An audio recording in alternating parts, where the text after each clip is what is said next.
handa na isuspender ang Sa Pilipinas. tao kang mag-issue sa war on drugs, palagis man subutang higit na Ang tubig baha noong binabot pa sa lampas na magitan. siya na anas tinong kalayo ang apektado kang kasunod. Newsway.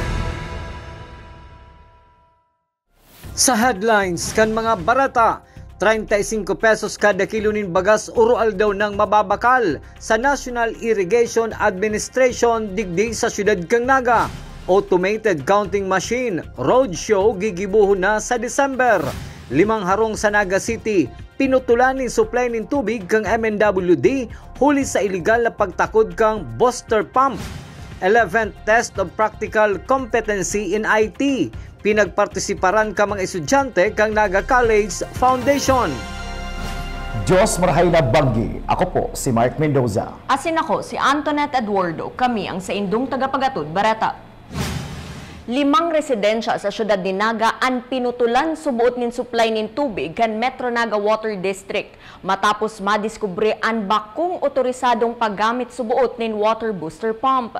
Aramon ang kumpletong detalye sa report ni Christine Reyes.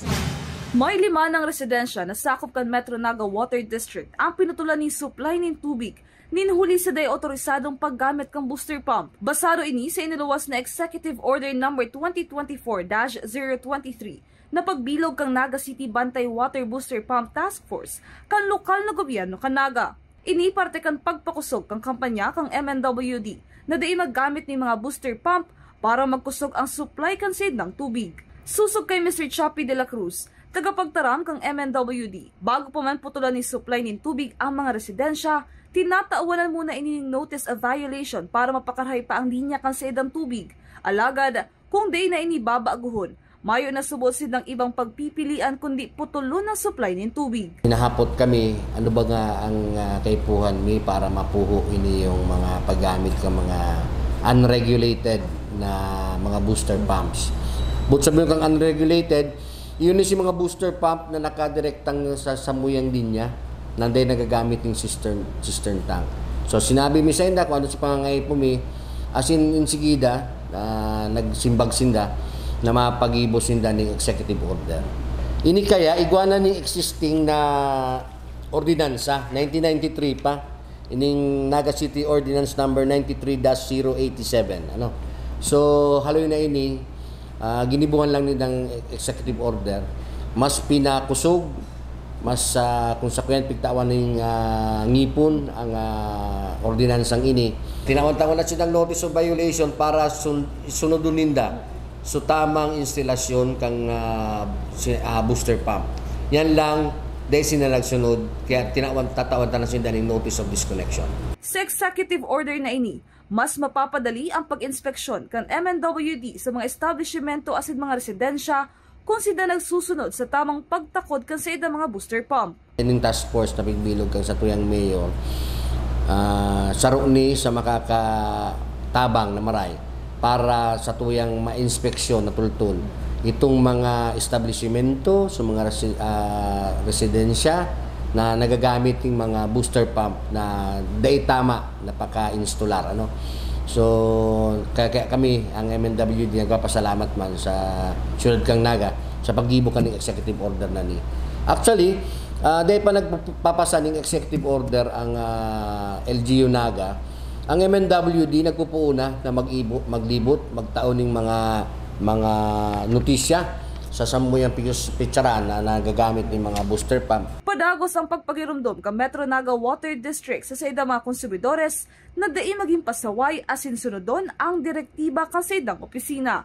Para sa One Media TV48 Naga, Cristina Alcanzo Reyes, Newsbreak. Mientras tanto, Metro Naga Water District nagpatanid sa mga member consumers na dai pagbaliwalaon ang pinagpapadara nindang notice of violation. May follow-up report si Melvin Machado. Apwera sa nainot na 5 residensya na pinutulan ng suplain tubig hali sa Metro Naga Water District, may 20 pang residensya ang napadarahan na ng notice of disconnection kang MNWD asin nakaschedule naman na putulan ng supply ng tubig. Ang natawan taning notice of violation is 253. Natawanan taning notice of disconnection is 25. Out of 25 na natawan taning notice of disconnection, 5 pa sana sinatatawan mi, napuputulan mi. Inabot na kaya katong bagyong Christine. So, dahil na kami nakapadagos. So, after kan Typhoon Christine, dahil mi naman pinadagos muna, kung hilingon mo, hirakman. Dahil taman pwedeng nasa panahon sindaning pagtiripong na naman, kung sa mga nagkawarara, asin puputulan ta sinang tubig. Pero ngunyan na naka-recover na kita, ining 20 na tada, dudumanan mi ini kang team para po i-serve ining notice of disconnection para sa inda. Bako lang subot pagputuling supply ng tubig, ang aatubangon ka mga residensya o establishmento na dai nagsusunod sa direktiba kang Metro Naga Water District manungod sa dai otorisado asin mayong abisong pagtako ning booster pump. Ang mga ini ang pwedeng saangataning kaso na mas napapusog huli kang pinagluwas na Executive Order 2024-023 kang lokal na gobyerno kang Naga. Huli ka ini, dahil subot dapat isnabon o ibaliwala sana ang notice of violation na pinagpapadara sa inda kang MNWD. Liki yan Republic Act 275 yan, kay Juan susunod nun inda. Pag dahil sila nagsunod, yun talaga yan, mapuputulan siya ng tubig. Ngunyan pa, na nagluwas na ini yung executive order kang LGU, pwede na sindang kasuhan. Ang LGU pwede na sindang kasuhan kay ini, pag dahil pa sila nagsunod. So may penalty na sindang bayaran sa MNWD, asin may kaso pa sindang atubangon. Para sa One Media TV 48 Naga, Melvin Machado, Newsbreak. Padagos pa sa mga bareta, baratong bagas na ipinapabakal kang National Irrigation Administration pwede nang mabakal o roal daw kan publiko. Aramon taman ang kumpletong details kayan sa report ni Cristina Valenzuela. Urual daw ng mapabakal ang National Irrigation Administration Bicol ninbagas sa presyong 35 pesos kada kilo. Makakabakal ang kada sarong persona ni 10 kilo kada aldaw. Susog ki Ma'am Maria Cleope Baraero ang tagapagtaram kaniya Bicol, dakulang supply ninbagas kaniya. Alagad saro sa mga iniiwasan ninda kung no limitado ang pwedeng ipabakal sa tawo, iyo ang maabuso kan ibang may pambakal. Nangangapodan man si Ma'am Maria Cleope sa gabos na aprobet saran ang programang bigas araw-araw mientras na may supply panin baratong bagas. Pinaglalaoman na madurar hasta sa ikatulong semana ka Disyembre ang supply na bagas kaniya. Yes po, igwa na po, nagbukas na po officially ang satuyang bigas araw-araw digdi po sa NIA Region 5. Ini po bigas for all at 35 pesos. Gabos po na mga kababayan ta na gustong mag-avail, pwede po sindang maghapit lang digdi sa regional office dahil yan po mababakal na ninda digdi. Ang limita lang po duman sa mga parabakal ta, pwede sindang magbakal ning tag 10 kilos per person. Ang iniiwasan ta po kay digdi na sinasabi ta nga ni na since igwa kita ning medyo dakol-dakol na supply ning baratong bagas na itong maabuso man kang iba na mga gustong mag-take advantage kang arog kay ini na bakal lugod dakulon ang mabakal ninda. So nagpapa-register po kita diyan and nililimit ta si mga parabakal ning 10 kilos per person lang muna. So, everyday man po yan bukas, 8 to 5 during office hours. So, Mondays to Friday po, pwede sindang magdigdi para mag-avail kayan. Yan nga ni po si sinasabi na si mga kababayan tadigdi dapat i-take advantage ninda ining igwa na kita ning bigas araw-araw. Kasi, although medyo dako-dako lang nahihiling tang supply digdi, pero mapadara po kaya din kita sa Albay and Catanduanes para makapag-avail din po sinda kaini. So, ma-put up din po sinda ning bigas araw-araw duman sa opisina ninda. So, mababawasan po ini, although igwa nakita ning mga supply din duman sa Camarines Norte, pero iniwal supply last. So, since nagra-run siya everyday, kung dakol na parabakal araal daw ang nai-out. Actually, kay ito nga ni pong nag-testing kami kay itong na igwa ning nag-walk-in digdi, itong duwang sako ning bagas na ubos tulos po siya. So, buot sabihon, talagang since araal daw, kay puhan magkonsumo ning tao ning bagas, dakol po talaga ang mga parabakal. So, ini-expecta na ining mga yaon tadigdi, siguro po kaya siya ng until ining first 2-3 weeks of December, kaya siyang makapag-supply. Ang bagas na pinagpapabakal kaniya hal sa Region 2 nakabali sa may mahiwas na pinagtanumanin paroy sa iraramkan programang contract farming apwera pa ini sa pinagpadaraman kang Camarines Norte. Kung maubos ang supply kan bagas kan National Irrigation Administration na pinagpadara kan Region 2, magpapadagos man giraray ang kadiwa sa NIA Bicol na makapagpabakal nin baratong bagas hali sa contract farming kan Bicol. Ini po hali sa sa Region 2 na hali din po duman sa Farming Support Services ta or itong contract farming ta din. Pre-Pipito and Christine pa po, talagang nag-worry na sila sa Bicol region kasi kadakol nga ni po ka itong sa damage ta din sa agricultural sectors no na baka magkulang itong supply ning bagas na igwatang ngunyan digdi. And ito pong Region 2 sarupusin da sa pinakadakula po na ektarya na naglaog po duman sa contract farming. So they have ample supply of rice. So yun na po ining pinagpadara ninda ngunyan digdi sa Bicol na pinagdi-dispose na po for selling. So masasabi ta ma'am na ini yung bagas na ibinebenta ta bagong ani, Yes magayod po. ang kalidad and sa baratong kantidad. Yes po, sa baratong kantidad at 35 pesos. Although sabi ko nga Sir Jello, ta din itong expectation din kang tao kasi baka ang iniisip nila itong sobrang puti man na medyo golden po ang color niya. And igwa din mga may mga ibang mga mapuputi din talaga kasi.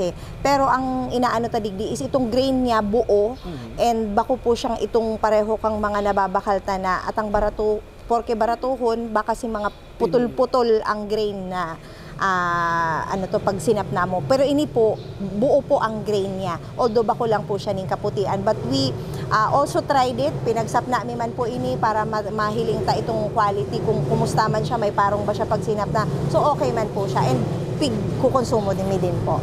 So man pag naubos na po yung supply, may piglalaunan pa po ba? Yes po, igwa pa po kita ning pinaglalauman kasi ini po si supply na hali sa Region 2 pero dagos-dagos pa man giraray po kita ka itong sa tuyang kadiwa sa NIA under ka itong digdi sa Bicol na naglaog man sa contract farming. So igwa kita ning mga separate schedules na sa manlain-lain na Irrigation Management Office na pinagpapaabangan ta duman sa Facebook account ta dahil nag-a-announce po kami kung saan ang igwa kita ning kadiwa. So ito ang pinagsusupply ta pero by schedule na siya pag naubos na po ini. Para sa One Media TV 48 Naga, Cristina Valenzuela, Newsbreak. Mientras tanto, sa November 29, 2024, gigibuhod man sa Barangay San Agustin, Pili, Camarines Sur ang pagpabakal kan National Irrigation Administration sa paagi kan Irrigators Association sa nasabing munisipyo ng baratong bagas sa kantidad na 35 pesos. Ang sarong persona tutugutan na makabakal ng 10 kilo ng bagas. Ang NIA Bicol may allocation ng 2,500 packs para sa mga taga-barangay San Agustin asin kataid na barangay sa Pili, Camarines Sur. To be specific, sa San Agustin po, sa San Agustin Pili, sa office po kang Turak IA, dahil sinda po ang ma-facilitate kaiyan. So, sa 29 po, Rice for All din at P35 available sa gabos ng mga yaon dyan, si mga maharapit dyan, for all. And medyo dakol din po pati ang bagas na available kayan sa time na yan. Siguro mga around 2,500 siguro na tag 10 kilos per bags ang available. So we can assure the public na mas dakol si chances ninda na maka-avail kayan. Sa iba pang bareta, nagkaigwanin Joint Engineering Survey ang Metro Naga Water District as a National Irrigation Administration sa tulong dam na pinaghihiling ninda na pwedeng kuananin surface water. Hihilingon ninda ngunyan kung sa insinda matugdok kan treatment plant asin ipipresentar kung piraan kakaipuhanon na pondo para marealisar ang proyekto. Sa masunod na taon, inaasahan na mapupunan ang proyektong ini para makatabang sa pagkulang-kulang asin pagluya kan supply nin tubig sa mga konsumidores kan Metro Naga Water District. Nagkaigwa ng Joint Engineering Survey ang MNWD asin ang NIA. So pigdumanan si tulong prospect na mga dams na pwedeng kuanan yato ning surface water. So, ang ginibo lang ninda, isinusog ninda si linya na pwedeng lagan ng katong transmission line ng MNWD. So, iaabay lang ito duman sa kanal kang NIA, tanganing masusog ta, saan baga kita pwede mag-purchase ng daga na lalagan katong treatment plant, asin saan ito lalagan itong storage tank na pagkahali sa treatment plant, lalagta sa storage tank and then i-inject na sa system niya to. So ito ang ginibong unang inot. Kay Puan itong engineering survey na ito, tangani maaraman taman kung piraman ng gagastusin ka. Sa pagbabalik ang news break, online seller tinutukan ng kutsilyo asin hinagada rin kwarta kan sarong parapadyak sa Naga. Iyan asin iba pang mga bareta sa pagwelta kan One Media TV 48 Naga News Break. Man pinagsubok kasi ng opisina na isuspender ang Sa penalidad tahok ng mga isyu sa war on drugs, palagis man subutang higit na ang tubig baha noong binabot pa sa lampas na magitan. Siya na anas tinong tuming kalayo ang apektado kang News Break. We invest in shaping the future of healthcare. Our investment in the state-of-the-art facilities and the latest equipment means our students gain hands-on experience with the current technology driving the healthcare industry forward. From immersive laboratories to AI-powered patient model simulators to innovative learning environments, our graduates are prepared to meet the challenges of modern healthcare. The Naga College Foundation, College of Health Sciences, your premier leap to becoming a champion of healthcare. Hello, NCF! Welcome to the Naga College Foundation Incorporated, where academic excellence meets limitless opportunities.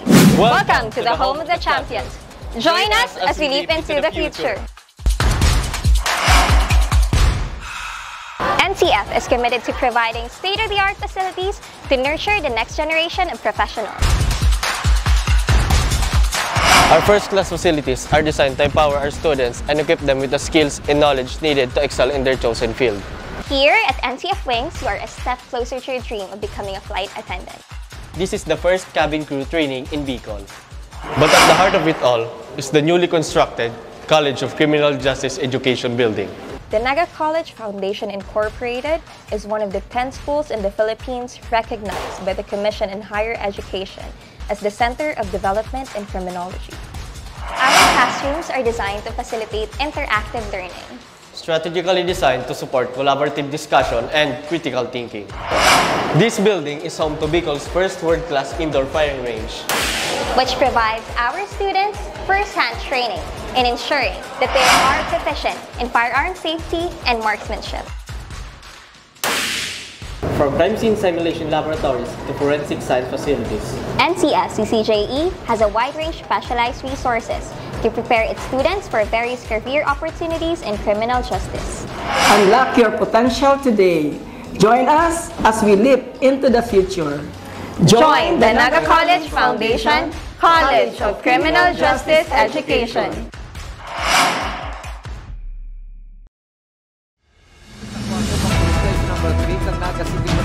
Man pinagsubok kasi ng opisina na isuspender ang Sa penalidad tahok ng mga isyu sa war on drugs, palagis man subutang higit na ang tubig baha noong binabot pa sa lampas na magitan. Siya na anas tinong tuming kalayo ang apektado kang Newsway.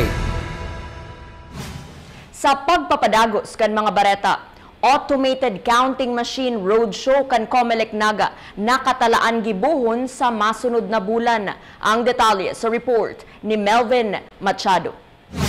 Balik ng unyan sa saindang kanya-kanyang opisina kang Comelec Camarines Sur ang mga election officers matapos ang silang pag-atindir sa pinakaprimerong National Convention of Election Officers duman sa Metro Manila kanakalis na simana. Susug kay Attorney Mike Cujulia, election officer kang Comelec Naga.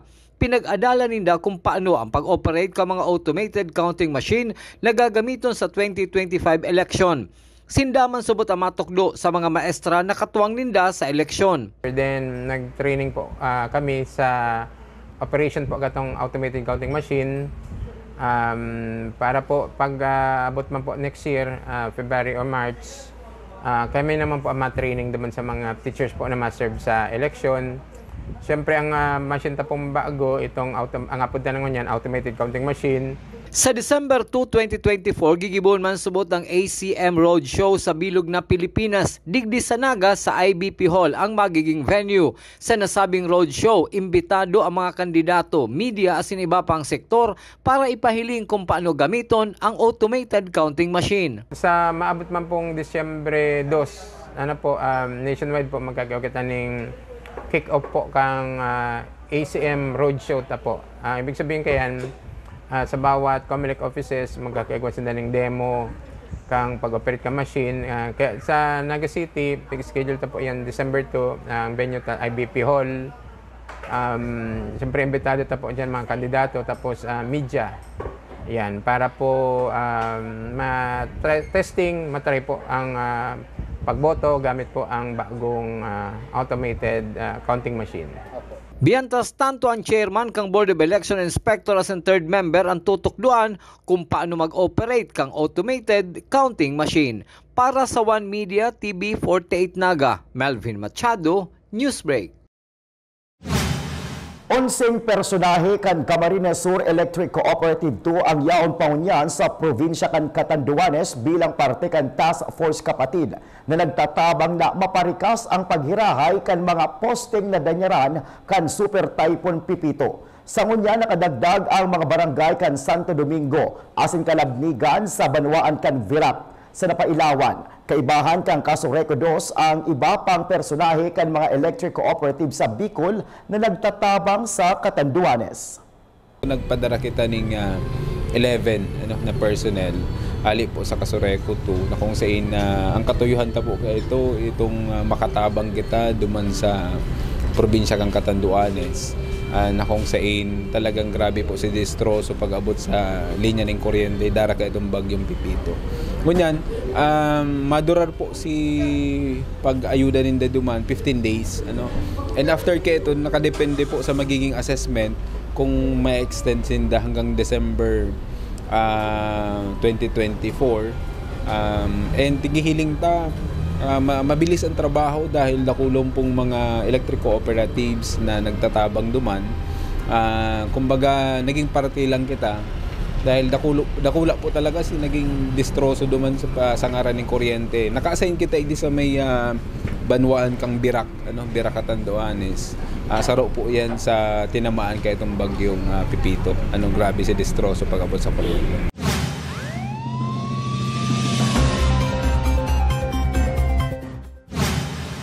Sa police report, robbery with intimidation ang kasong inaatubang kan sospek na si alias Jericho. Sarong parapadyak asin residente kan barangay Sabang Syudad ni Naga matapos ining maglaog sa harong kan biktimang si alias Charlene. Sarong online seller kan sitio Espokoy, barangay Sabang.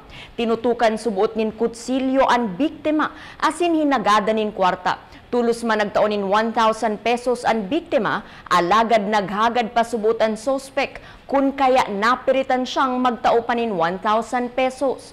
Kan maaraman kan agum kan biktima ang pangyayari, tulos ining nagsumbong sa mga otoridad kaya naaresto ang sospek. Nayaon ngunyan sa kustudiya kan Police Station No. 1. Sa iba pang police report, nasa kustodiya ngunyan kan National Bureau of Investigation Naga City District Office ang 26 anyos na si alias Cristina. May agom asin naka-star sa Barangay New San Roque Pili, Camarines Sur matapos ining maaresto kan mga ahente kan NBI sa ginibong anti-illegal drug buy-bust operation kan Sumanggi sa Zone 2 Barangay San Roque kan nasabing munisipyo. Sarong plastic sachet ning subot shabu na nagtitimbang 25 grams asin nagkakantidad nin 170,000 pesos. Ang nakumpiskar sa suspek na subuot dai palang nahaloy mag-arkila nin harong sa nasabing barangay.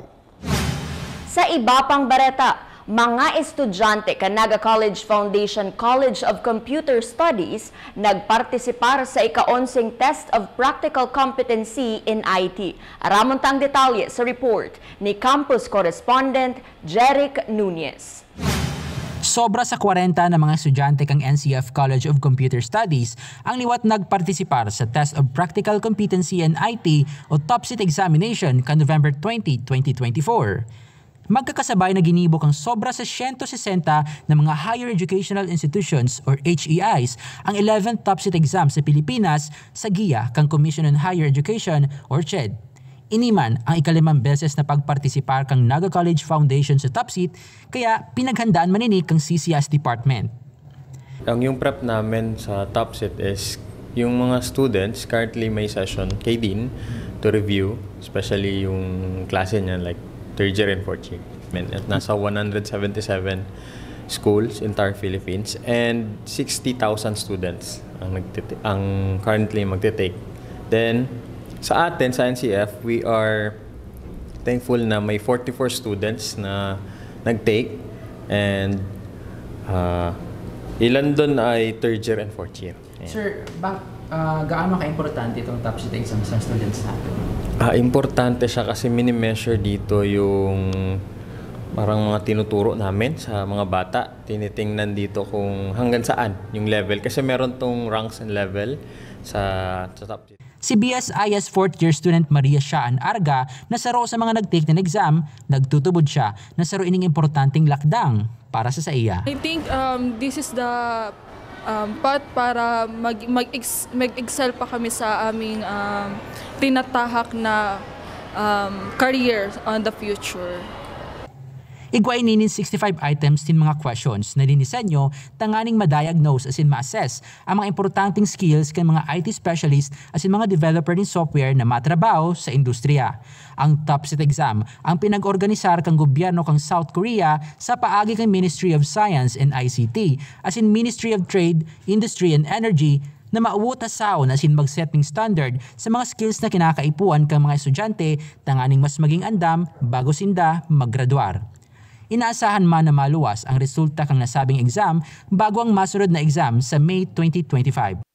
Para sa One Media TV48 Naga, Jeric Nunez, Newsbreak. Mga tugang 29 days na sana, Pasko na. Ang Christmas countdown na inihatod sa Indo Naga College Foundation Home of the Champions, Leap into the Future. Asin yan ang mga bidang baretang nakalap kan mas pinakusog na puwersa kan One Media TV48 Naga News and Bicol Affairs. Dahil balingaw na i-follow ang sumayang official Facebook fan page One Media TV48 Naga. Ako po si Mark Mendoza. Padagos kaming mahatod nin mga baretang garantisadong nangingenot as sinapapanahon. I-hit ang subscribe button sa samuyang official YouTube channel, One Media TV48 Naga, tanganing updated kita sa mga bareta asin istoryang bida, an Bicolano. Ako si Antoinette Eduardo, asin ini, an One Media TV48 Naga, Newsbreak. Number 3 ng Naga City Police Office. Man pinagsubo kasi ng mga sila na isuspender ang Sa pesentas. taho ka mga isyo sa war on drugs, palagos man subutang higit na Ang tubig baha, nung hinabot pa sa lampag na medical. siya na anas tinong tuming kalayo ang apektado kang kasunod. Newsbreak. Flight attendants, prepare for takeoff, please.